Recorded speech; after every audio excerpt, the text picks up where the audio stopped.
एक गरीब बालक था जो कि अनाथ था।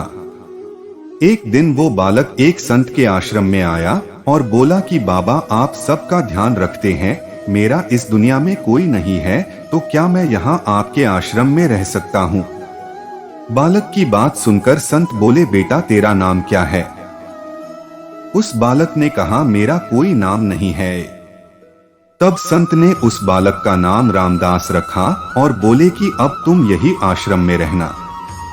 रामदास वही रहने लगा और आश्रम के सारे काम भी करने लगा। उन संत की आयु 80 वर्ष की हो चुकी थी। एक दिन वो अपने शिष्यों से बोले कि मुझे तीर्थ यात्रा पर जाना है, तुम में से कौन कौन मेरे साथ चलेगा और कौन कौन आश्रम में रुकेगा? संत की बात सुनकर सारे शिष्य बोले कि हम आपके साथ चलेंगे क्योंकि उनको पता था कि यहाँ आश्रम में रुकेंगे तो सारा काम करना पड़ेगा, इसलिए सभी बोले कि हम तो आपके साथ तीर्थ यात्रा पर चलेंगे। अब संत सोच में पड़ गए कि किसे साथ ले जाएं और किसे नहीं, क्योंकि आश्रम पर किसी का रुकना भी जरूरी था। बालक रामदास संत के पास आया और बोला, बाबा अगर आपको ठीक लगे तो मैं यही आश्रम पर रुक जाता हूँ। संत ने कहा, ठीक है, पर तुझे काम करना पड़ेगा। आश्रम की साफ सफाई में भले ही कमी रह जाए, पर ठाकुर जी की सेवा में कोई कमी मत रखना। रामदास ने संत से कहा कि बाबा मुझे तो ठाकुर जी की सेवा करनी नहीं आती, आप बता दीजिए कि ठाकुर जी की सेवा कैसे करनी है, फिर मैं कर दूंगा। संत रामदास को अपने साथ मंदिर ले गए। वहां उस मंदिर में राम दरबार की झांकी थी।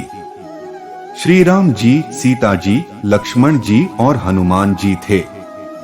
संत ने बालक रामदास को ठाकुर जी की सेवा कैसे करनी है सब सिखा दिया। रामदास ने गुरु जी से कहा कि बाबा मेरा इनसे रिश्ता क्या होगा ये भी बता दो, क्योंकि अगर रिश्ता पता चल जाए तो सेवा करने में आनंद आएगा। उन संत ने बालक रामदास कहा कि तू कहता था ना कि मेरा कोई नहीं है, तो आज से ये राम जी और सीता जी तेरे माता पिता हैं। रामदास ने साथ में खड़े लक्ष्मण जी को देखकर कहा, अच्छा बाबा, और ये जो पास में खड़े हैं वो कौन है?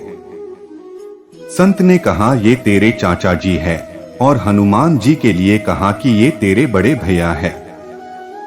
रामदास सब समझ गया और फिर उनकी सेवा करने लगा। सेवा का पहला दिन था। संत रामदास ने सुबह यात्रा पर चले गए, किया, आश्रम की साफ सफाई की और भिक्षा मांगकर लाया और फिर भोजन तैयार किया। फिर भगवान को भोग लगाने के लिए मंदिर आया। रामदास ने श्री राम, सीता, लक्ष्मण और हनुमान जी आगे एक एक थाली रख दी और बोला, अब पहले आप खाओ फिर मैं भी खाऊंगा। रामदास को लगा कि सच में भगवान बैठकर खाएंगे, पर बहुत देर हो गई, रोटी तो वैसी की वैसी थी। तब बालक रामदास ने सोचा, नया नया रिश्ता बना है तो शर्मा रहे होंगे। रामदास ने पर्दा लगा दिया। बाद में खोलकर देखा तब भी खाना वैसे का वैसा पड़ा था।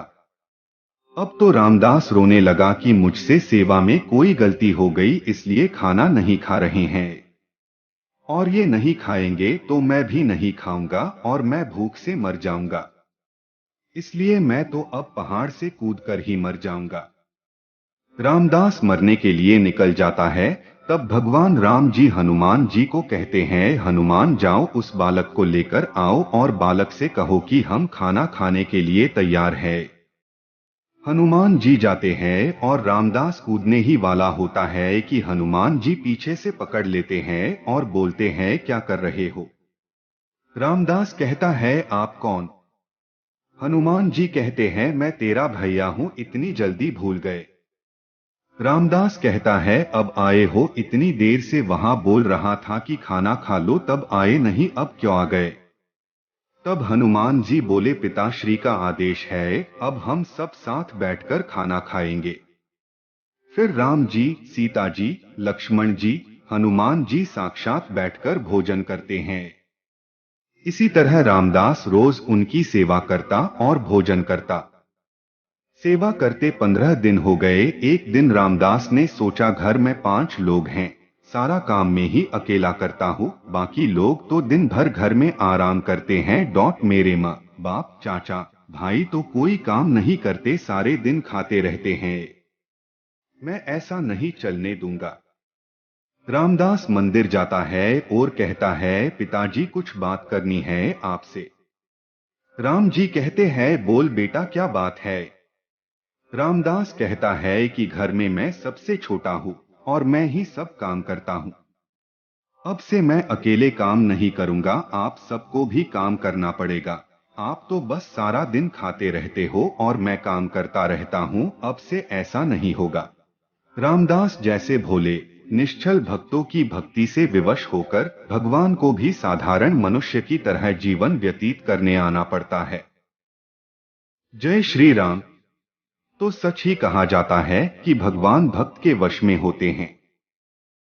मित्रों, आज की प्रस्तुति समाप्त हुई। वीडियो पसंद आई हो तो चैनल को सब्सक्राइब, लाइक, कमेंट और अपने दोस्तों को शेयर करें।